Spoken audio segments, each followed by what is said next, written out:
अगर इस रिएक्शन को देखें तो यहाँ पे जो क्वेश्चन पूछ रहा है इसमें हमारे पास सारे के सारे जो एलिमेंट्स है उनका ऑक्सीडेशन पोटेंशियल या फिर रिडक्शन पोटेंशियल हमारे पास गिवन है, ठीक है।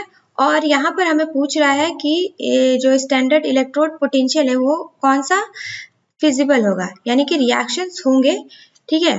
तो किन पे रिएक्शन होगा, तो यहाँ पर हम लोग देखें तो रिएक्शन कब कंप्लीट होता है, जब हमारे पास ई नॉट सेल है वो पॉजिटिव हो यानी ग्रेटर देन 0 हो तो रिएक्शन पॉसिबल होगा।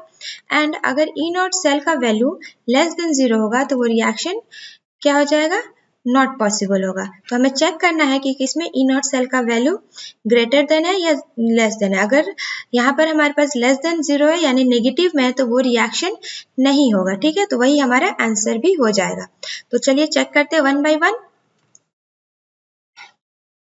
अगर हम लोग यहाँ पे पहला देखें तो पहले हमारे पास है कॉपर एंड जिंक का। तो यहाँ देखिए कॉपर क्या हो रहा है, कॉपर हमारा रिड्यूस हो रहा है कॉपर सॉलिड में, ठीक है। तो कॉपर के ऊपर हो रहा है रिडक्शन, एंड रिडक्शन का मतलब कॉपर हम लोग कैथोड की तरह इस्तेमाल करेंगे।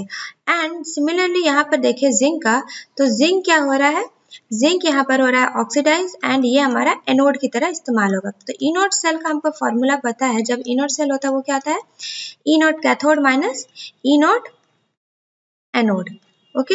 तो यहाँ पे ई नॉट कैथोड, तो हमारे पास कैथोड कौन है, हमारे पास कॉपर। कॉपर का अगर देखें तो इलेक्ट्रोड पोटेंशियल कितना है 0.34 वोल्ट, माइनस अगर एनोड का इलेक्ट्रोड पोटेंशियल देखें तो वो कितना है माइनस 0.76 वोल्ट। तो इनको अगर सम कर दे तो ये आ जाएगा 1.1 वोल्ट। तो ये हमारे पास पॉजिटिव है, इसका मतलब ये जो रिएक्शन है ये पॉसिबल है, ठीक है। उसी तरीके से अगर हम सेकंड वाला देखें तो सेकंड में हमारे पास है कॉपर एंड आयरन। कॉपर यहाँ पर क्या हो रहा है, रिड्यूस हो रहा है यानी कि इसको हम कैथोड की तरह लेंगे। आयरन ऑक्सीडाइज्ड हो रहा है यानी कि इसको हम लोग एनोड की तरह लेंगे। तो यहाँ पे सेम उसी तरीके से देखें तो ई नॉट सेल हमारे पास क्या हो जाएगा, ई कैथोड, कैथोड हमारे पास वैल्यू है 0.34 एंड हमारे पास एनोड जो है उसका वैल्यू दिया हुआ है माइनस 0.04, ठीक है। तो इसका हमारे पास आंसर क्या आ जाएगा प्लस 0.76।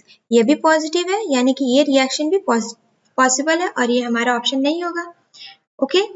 नेक्स्ट क्वेश्चन, नेक्स्ट अगर इसमें हम लोग देखें तो यहाँ पर हमारे पास है सी वाला, सी ऑप्शन देखें चेक। नेक्स्ट ऑप्शन अगर हम सी देखें तो सी में यहाँ पर आयरन क्या हो रहा है, आयरन हो रहा है रिड्यूस्ड यानी कि ये हमारा कैथोड की तरह काम करेगा। एंड जिंक जो है वो हो रहा है ऑक्सीडाइज यानी कि ये हमारा एनोड की तरह काम करेगा।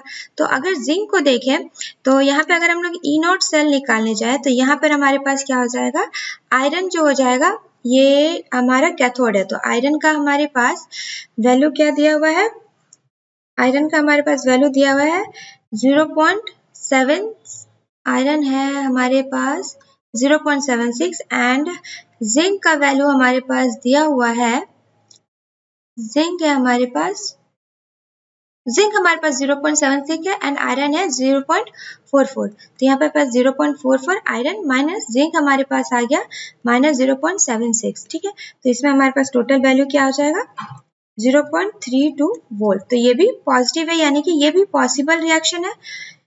नाउ अगर हम लोग देखें डी को तो डी में हमारे पास जो कॉपर है वो हमारे पास रिड्यूस हो रहा है यानी कि ये हमारा कैथोड की तरह काम करेगा। एंड सिल्वर जो है वो हमारा ऑक्सीडाइज हो रहा है यानी कि ये हमारा एनोड की तरह काम करेगा, ठीक है।